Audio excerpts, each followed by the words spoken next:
यथार्थ लर्निंग के online platform पे आपका स्वागत है। आज हम लोग कृषि से संबंधित राजस्व जो अंग्रेज वसूला करते थे उसके बारे में कुछ समझने का प्रयास करेंगे। जब प्लासी का युद्ध हुआ था, सीधे पॉइंट पर इसको थोड़ा फोकस किया जाए। 1757 में प्लासी का युद्ध हुआ था। उस प्लासी के युद्ध के बाद अंग्रेजों को क्या हुआ, इसको ऐसे पहले समझिए। सरकारी प्रथा 1772 में, ये सरकारी करें, इजारेदारी प्रथा जो है 1772 में लाई गई। जब आपके यहाँ द्वैध शासन का अंत हो गया, किसने किया? वारेन हेस्टिंग्स ने। द्वैध शासन का मतलब होता है दो प्रकार के शासन की व्यवस्था थी। जब प्लासी का युद्ध ये लोग जीत गए, वो तो बक्सर का भी बाद में जीते, लेकिन प्लासी का युद्ध जीत गए तो ये पूरी तरह से क्या हो गया, भारतीय जमीन पर अपना बंगाल के क्षेत्र में अपना पूरा स्थापत्य बना लिए। तो क्या हुआ, किसानों का धीरे धीरे शोषण करने वाली व्यवस्था भी शुरू हो गई।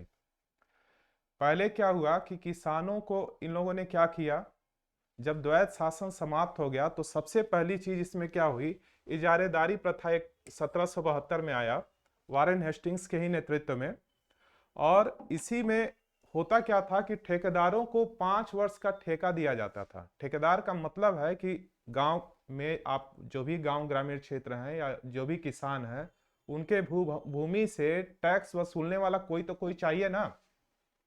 तो ऐसे ठेकेदार को क्या किया जाता था कि 5 साल तुम लोग जाओ, 5 साल में जो भी वहां का राजस्व है, जो भी उनकी उपज होती है, उसका 5 साल तक के लिए टाइम दे दिया गया था वसूलने के लिए। लेकिन अंग्रेजों को क्या हुआ कि उतना अच्छा रिस्पांस मिल ही नहीं रहा था। उनको लगा कि अरे ये तो लग रहा है कि काम अच्छा नहीं हो रहा है। और क्या हुआ, 1772 से 77 तक उन लोगों ने 5 साल तक का समय अपने आप को किसी तरह से मेंटेन किया। उनको लगा, धीरे धीरे बाद में पता चला कि इसमें हमको ज्यादा मुनाफा हो नहीं रहा है। और किसानों के लिए थोड़ा सा सहूलियत था, सहूलियत तो था नहीं, लेकिन बाद में अगर बाद वाले से तुलना करेंगे तो लगेगा कि हाँ थोड़ा सा पहले तो सहूलियत ही था। क्योंकि बाद में क्या हो गया, 1 साल वाली व्यवस्था हो गई। 1777 में 1 साल की व्यवस्था हो गई का मतलब है कि हर साल किसानों से राजस्व वसूलने वाली व्यवस्था अब प्रारंभ हो गई। अब यहां से कहानी इन लोग की शुरू होती है। एक चीज और है कि भू राजस्व का जिम्मा किसको दिया गया था, इसमें इजारेदारी प्रथा में ठेकेदारों को दिया गया। और जो सर्वाधिक बोली लगाता था उसी को यह दिया जाता था। बाद में ये चीज 3 भाग में बदल गई, जिसको बोला जाता है अस्थाई बंदोबस्त, जिसको बाद में अस्थाईवादी के अस्थाई ये बंदोबस्त हुआ, उसके बाद रैयतवाड़ी और फिर माहलवाड़ी। अस्थाई बंदोबस्त में क्या है, अस्थाई बंदोबस्त में था कि जमींदारों को बोला गया कि आप, अब ये वाली व्यवस्था के बाद जमींदारों को बोला गया कि सर आप लोग इतनी रिस्पेक्ट से नहीं, लेकिन उनको बोला गया कि आप क्या करें कि किसानों से टैक्स वसूलें, लगान वसूलें, उनके उत्पादन का लगान वसूलें और हमको दें। तो इसको देख लीजिए, जैसे इसको जमींदारी व्यवस्था भी कहा जाता है, अस्थाई बंदोबस्त को, और इस्तमरारी प्रथा भी कहा जाता है। 1793 में प्रारंभ हुआ था, कार्नवालिस द्वारा यह शुरू हुआ था। और कार्नवालिस यहाँ लिख भी दिए हैं, चाहता था कि जमींदार किसानों से लिखित समझौता करा ले पट्टा करने पे। लेकिन ऐसा होता नहीं था, जमींदार अपने हिसाब से काम करते थे। ऐसा नहीं कि अंग्रेजों का सिद्धांत अच्छा था और जमींदार उस तरह का काम करते थे, दोनों मिल करके किसानों का हनन करते थे। इसमें दो लोग का रोल है, कार्नवालिस और जॉन सोर का भी। बंगाल बिहार में शुरू हुआ, बाद में कहां तक फैला, उड़ीसा, मद्रास, बनारस सहित ब्रिटिश भारत के कुल 19% भाग, यानी अंग्रेजों का जो पूरा क्षेत्र था उसका 19% भूभाग पर यह चीज स्टार्ट हो चुका था। अस्थाई बंदोबस्त जब स्टार्ट हुआ तो इसे इसे ये सूर्योदय कानून भी कहा जाता है। इसमें होता क्या था कि किसान ही नहीं, इसमें इन लोग की भी हालत खराब थी। इन लोग की हालत इसलिए खराब थी कि इन लोगों से क्या किया जाता था, जमींदारों से, इसको एक उस पे समझा जाए डायग्राम से। मान लीजिए ये गांव है और ये हैं जमींदार, ये जमींदार हैं, और ये है अंग्रेज। अंग्रेज इनसे क्या बोल रहा है कि आप जो है इन लोगों से अपना जो भी इनका उत्पादन होता है उसका अच्छा खासा अगर आप लगान देंगे तो आपको क्या फायदा होगा? आपकी जिम्मेदारी एक गांव से दो जगह, दो जगह से तीन जगह बढ़ाई जाएगी, और आपके उत्तराधिकारी जो आपके वंशज होंगे वही बनेंगे। तो किसको बुरा लगेगा? इनको बुरा लगा नहीं कि चलिए ठीक है। अब ये क्या करने लगे? किसानों से इनकी हमदर्दी पुरानी वाली रह जाएगी? नहीं रह पाएगी। ये चाहेंगे कि ज्यादा से ज्यादा क्या करें, वो भाव ही खत्म हो जाएगा। ये सोचेंगे कहीं मेरी जिम्मेदारी ना चले जाए। और इसमें एक और था, सूर्योदय कानून की बात कहे हैं कि अगर एक कोई डेट दिया जाएगा, एक कोई भी डेट दिया जाएगा इन जमींदार को, और कहा जाएगा कि सर आप इस डेट तक अगर पैसा राजस्व वसूल कर नहीं देंगे तो आपकी जमींदारी को नीलाम कर दी जाएगी और आपकी जमीन जो है दूसरों को दे दी जाएगी। उसके बदले लोग क्या करने लगे? अब जाहिर सी बात है, किसानों से ज्यादा शोषण करना चाहेंगे, चाहेंगे कि और किसी भी प्रकार से इनसे मतलब इनसे लगान वसूल लिया जाए। उसके लिए ये बहुत से काम करते थे, जैसे जबरदस्ती भी करते थे, उल्टा सीधा भी मतलब गांव वालों को तरह तरह से प्रताड़ना भी देते थे। गांव वाले इस हद तक परेशान थे कि उनके यहाँ किसी भी प्रकार का छोटा मोटा काम करने के लिए भी परेशान थे। खैर, तो ये क्या हुआ? ये था व्यवस्था कब? अस्थाई बंदोबस्त की बात हो रही है। अस्थाई बंदोबस्त में जिसको क्या बोला जाता है? जमींदारी व्यवस्था भी। और ये किसकी देन थी? ये कार्नवालिस की। सर जॉन सोर का भी इसमें रोल है। इसके बाद दूसरी आ जाती है अस्थाई बंदोबस्त में। एक चीज और जान लीजिए, लगान का 10/11 भाग सरकार लेती थी। 10/11 भाग सरकार लेती थी और 1/11 भाग जमींदार को दिया जाता था। क्योंकि उनके काम के हिसाब से उनका काम था, जैसे कि बोनस मिलता है कि अगर इतना कर लेंगे तो अच्छा है। इसके बाद अगर वो काम नहीं करते थे तो उनको नीलाम कर दी जाती थी। इसके बाद आ जाइए दूसरा वाला, पहले इन सबको देख लिया जाए फिर इस पर डिस्कस किया जाएगा। रैयतवाड़ी व्यवस्था, यह है 1792 में बारामहल जिले में कर्नल लीड द्वारा स्टार्ट हुआ था। ये मद्रास में पड़ता है। थॉमस मुनरो इसके कट्टर समर्थक। कट्टर समर्थक का मतलब है वो ये चाहते थे कि ये बहुत अच्छा नियम है, इनका थोड़ा ज्यादा ही रोल है। स्टार्ट तो चूंकि वही किए थे कर्नल लीड, लेकिन बेस इन्हीं को माना जाता है। उसके बाद इसमें कितना टैक्स वसूला जाता था? 50%। उसमें कितना था? 10/11 और 1/11। और इसमें क्या है? 50%। 33, 34, 35, मतलब कंडीशन के हिसाब से मैक्सिमम 50% इन लोगों वसूलते थे। और इस व्यवस्था को ब्रिटिश भारत की कितनी परसेंट भूमि पर? 51% भूमि पर मतलब इसको लागू किया गया था। इसके बाद ये पंजीकृत भूमिदारों को भूमि का स्वामी माना गया। मतलब पहले वाले में कौन था स्वामी? पहले वाले में आप देखेंगे तो जमींदार हैं। पहले वाले में कौन है? जमींदार मालिक है। और सेकेंड वाले में कौन मालिक हो रहा है? किसान मालिक हो रहा है। किसान मालिक हो रहा है मतलब किसान और अंग्रेज के बीच में अब डायरेक्ट समझौता हो रहा है। और इसमें आप लोग एक चीज और देखे होंगे, ये कहां कहां लागू हुआ था? उड़ीसा, मद्रास, बनारस सहित ब्रिटिश भारत के कुल 19% भाग पर। जबकि सेकेंड वाले में इसमें देखेंगे तो ये कहां लागू हुआ है? मद्रास, बंबई, पूर्वी बंगाल, असम, कर्नाटक के कुर्ग जिले में लागू किया गया था। जब ऐसे आंदोलन, जब ये आंदोलन कह रहे हैं, ये जब सेकेंड स्टार्ट हुआ तो रैयतवाड़ी, ये जब व्यवस्था स्टार्ट हुआ, किसानों से डायरेक्ट लगान वसूलने वाली व्यवस्था हो गई, तब किसान से जब डायरेक्ट ये लोग टैक्स वसूल रहे थे, टैक्स ही कहा जाए लेकिन वो प्रताड़ना के साथ था, तो वसूलते थे। तो यहाँ अब क्या हो गया? किसानों से जब ये लोग, उत्पादन उसका उतना होता नहीं था, और अगर मान लीजिए कोई उनसे ज्यादा अगर पैसा मांगता है, उनको कर्ज के रूप में किसी ना किसी से तो लेना पड़ेगा। तो इसमें बीच बीच में अब शुरू हो गए कौन? साहूकार लोग। ये लोग अब कर्ज देने वाले लोग स्टार्ट हो गए, और ये लोग महंगे महंगे कर्ज देते थे, जिससे किसानों की स्थिति और धीरे धीरे खराब होने लगी। बाद में उसी को यहाँ लिख दिया गया है। 1875 में बंबई में दक्कन विद्रोह हुआ था। खैर, इसकी चर्चा किसी और समय किया जाएगा। फिर है महालवाड़ी व्यवस्था, तीसरा। उसके बाद है तीसरा महालवाड़ी व्यवस्था। इसके जन्मदाता कौन है? हाल्ट मैकेजी। 1819 में प्रारंभ हुआ था, 20-22 तक भी चला, और 20-22 तक चला का मतलब है 20-22 में ठीक से लागू हुआ। उसके बाद ये एक चीज यहां लिख दिए हैं, जागीर होता है, महलवाड़ी का अर्थ होता है जागीर या गांव का समूह, मुखिया कह दीजिए सीधी सीधी। अब वसूली किसके हाथ में दिया गया? मुखिया को वापस। यानी पहले वाले में क्या था, यहां लिखना ठीक नहीं है, पहले वाले में क्या था? पहले वाले में जमींदार थे।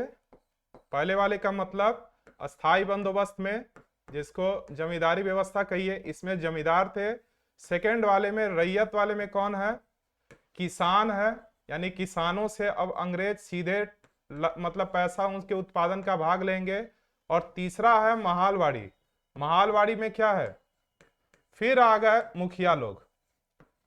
यानी एक तरह से कहिए इन्हीं का संशोधित रूप। किसका? ये मुखिया जी किसके रूप हैं? कहिए जमींदार का ही दूसरा रूप है, जो बाद में फिर से यही लोग व्यवस्था आ गया। इस व्यवस्था के आने से क्या हुआ? इस व्यवस्था के आने से क्या हुआ? ब्रिटिश भारत के कुल भूभाग का ये 30% था। मालवाड़ी व्यवस्था कितना भाग था? 30% था। और इसमें पहले 65% फिर 50% सरकारी वसूली की जाती थी। कौन कौन से क्षेत्र में? आगरा, अवध, मध्य प्रांत, पंजाब के कुछ हिस्सों में जमींदारी व्यवस्था को संशोधित रूप में लाया गया। चलिए, ये तो डाटा है एग्जाम के लिए, इसीलिए इसको लिख दिया गया है थोड़ा ताकि दिखे, लेकिन उससे ज्यादा जरूरी है कि आप खुद ही इस चीज को अध्ययन करें। चलिए अब देखिए, इस पे थोड़ा बात किया जाता है। जब अंग्रेज भारत में आपके यहाँ युद्ध जीत गए, मतलब प्लासी जीत गए, बक्सर जीत गए, तो उसके बाद उन्होंने सबसे पहले किसानों से कच्चा माल लेने के लिए, चूंकि उनका अपना फैक्ट्री भी चलाना था और हम लोगों से पूरा लगान वसूलना भी था उत्पादन का, तो वो क्या करते थे कि मैक्सिमम यहाँ के जो उनका जीता हुआ क्षेत्र है, जो अंग्रेजों द्वारा जीता गया क्षेत्र है, जिस पर ब्रिटिश कंपनियों का पूरा आधिपत्य था, उस क्षेत्र में अपना तानाशाही तो चलाएंगे ही। तो पहले उन्होंने, वारेन हेस्टिंग्स ने क्या कर दिया? द्वैत शासन समाप्त किया और उसके बाद किसानों पर किस प्रकार से राजस्व वसूली किया जाएगा, यह व्यवस्था अपनाना शुरू कर दिया। राजस्व वसूलने का मतलब है कि एक चीज इसमें और था, किसानों से केवल यही नहीं कि आपसे राजस्व ही वसूलना है, यह भी किया जाता था कि तुम यह खेती करो कच्चे पदार्थ में, या फिर नगदी फसल का उत्पादन करो, खेती करो, या फिर इस यहाँ पे ये काम करो। जैसे आप बाद में देखे होंगे 1917 में नील की जो 3 कठिया पद्धति हुई थी, वो भी किसान से संबंधित आंदोलन है जिसपे गांधी जी ने भाग लिया था। उसमें भी आप देखें 20 कट्ठा में 3 कट्ठा जो है नील की खेती करना आवश्यक था। राजकुमार शुक्ला ने बुलाया था गांधी जी को इसी के लिए, तो बाद में वो सफलता भी मिली उसमें। तो आप क्या देख रहे हैं इसमें? आप एक चीज देख रहे हैं,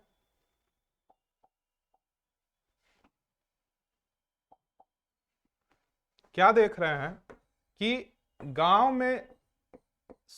गांव का जो भी व्यक्ति है, किसान, गांव का जो भी किसान है, उस भारत के किसान ही मेन था। हम लोग का मुख्य रूप से हम लोग की जीविका चलने का एक ही साधन था, प्रत्यक्ष रूप से कहिए या अप्रत्यक्ष रूप से कहिए। तो इन किसानों का शोषण बहुत तेजी से हो रहा था। क्यों हो रहा था? क्योंकि वही बात फिर आ रही है कि अंग्रेज जब हमारे क्षेत्रों को जीत गए और अपने यहाँ या भूमि की व्यवस्था लागू करने लगे, तो वो भूमि के करों को देख ही रहे हैं, कभी 50%, कभी 10/11 भाग, कभी 50, ये 35%। यानी ये क्या कर रहे हैं? 33 से 35 बढ़ा बढ़ाकर। तो इस सारी व्यवस्था से क्या हो रहा है? किसानों का बहुत तेजी से शोषण हो रहा है। किसान कर्जा लेने के लिए जा रहा है मुखिया लोग के पास, तो वो महंगा कर्ज दे रहे हैं, और मुखिया कह रहे हैं ये लोग अपना, चूंकि इनको भी क्या था, अभी आप क्या देखें कि उन लोग को अपना रेंज बचाने के लिए भी किसानों के प्रति हमदर्दी का भाव ही खत्म हो गया। सेकेंड वाला जो है, पहले अस्थाई वाले में क्या था कि, और उसमें वो लोग चाहते भी थे कि किसी भी तरह से हमारा क्षेत्र बचा रहे, कहीं ऐसा ना हो नीलाम ना हो जाए। रैयत वाले में अगर आप देखेंगे तो उसमें किसानों को तो मालिक बनाया गया कि मतलब उससे अंग्रेजों का सीधा संपर्क होगा, लेकिन वह भी सही नहीं था। मान लीजिए वो तो ठीक है, बिचौलिए गायब हो गए, बीच के ठेकेदार गायब हो गए, लेकिन उसके बाद भी किसानों से जब ऊंची दर पर आप लगान वसूलेंगे तो वो दे नहीं पाता था, जिसकी वजह से वो दूसरे साहूकारों से कर्ज लेता था, और बाकी कर्ज में धीरे धीरे वो बढ़ता चला गया था। पुरानी फिल्मों में भी आप देखे होंगे, इस तरह की कई फिल्में उस समय पहले आती रही हैं। तो हमारा जो किसान था पूरी तरह से पीड़ित था, और उस पीड़ा की वजह हमारे अपने लोग भी बहुत थे।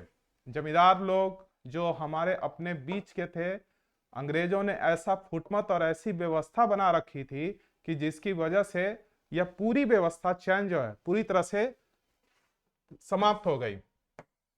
अब आप एक देखेंगे कि जब किसानों का इतना शोषण हुआ तो क्या उसके ये सारी व्यवस्था के कुछ फायदे भी हुए क्या? लगेगा इसमें फायदा क्या है, तो नुकसान ही दिख रहा है। फायदा क्या है? पहले तो नुकसान देख लीजिए। नुकसान तो पूरा दिख ही रहा है, किसानों का शोषण हो रहा है। और क्या हो रहा है? किसानों के शोषण के अलावा किसान मजदूर बनता चला जा रहा है, श्रमिक बनता चला जा रहा है, दास बनता चला जा रहा है, कर्जे में जा रहा है और दबाव में आता चला जा रहा है। इसके अलावा क्या हो रहा है? उसका बड़ी मात्रा में शोषण हो रहा है। मतलब शोषण की जितनी बात लिख दीजिए सब नुकसान में तो है ही, दिख ही रहा है, स्पष्ट रूप से दिख रहा है। भारतीय अर्थव्यवस्था पूरी तरह से, भारत है ही नहीं उस समय तो चरमरा गई है व्यवस्था ही किसानों की। फायदे भी हुए हैं। क्या फायदा हुआ है?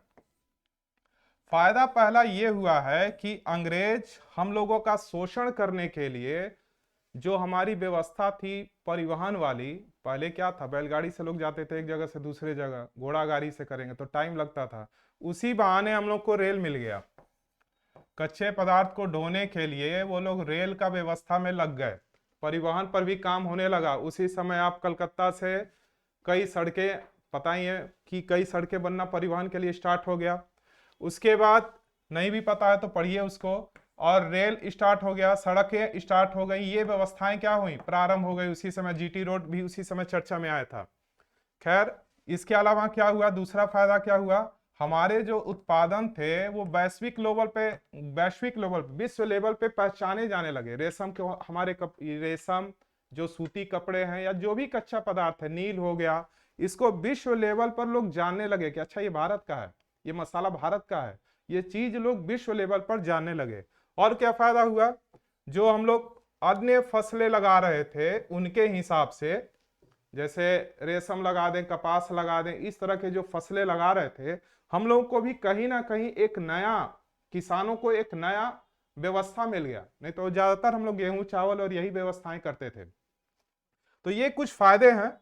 लेकिन फायदों से और नुकसान में अगर दोनों में निष्कर्षण निकालें तो क्या हुआ? बड़ी मात्रा में, निष्कर्षण में बहुत बड़ी मात्रा में किसानों का शोषण हुआ, हनन हुआ। इतना कमर टूट गया कि आज भी गांव, हमारा भारत का जो ग्रामीण क्षेत्र है, कहीं ना कहीं उससे ठीक ढंग से वो उभर नहीं पाया है।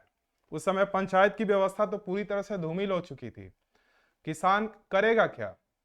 आधा आपकी जमीन का उत्पादन हो रहा है और वो आधा दे ही दे रहा है, तो बचेगा क्या उसके पास? और वो ना दे तो उसके लिए जमींदार अलग से परेशान, मुखिया अलग से परेशान, जिस व्यवस्था में जाइए, नहीं तो अंग्रेज तो परेशान कर ही रहे हैं। तो इस व्यवस्था से वो अपने आप को निकाल पाने में पूरी तरह से परिपूर्ण हो ही नहीं पाया, जिससे किसानों का पूरी तरह से शोषण हुआ।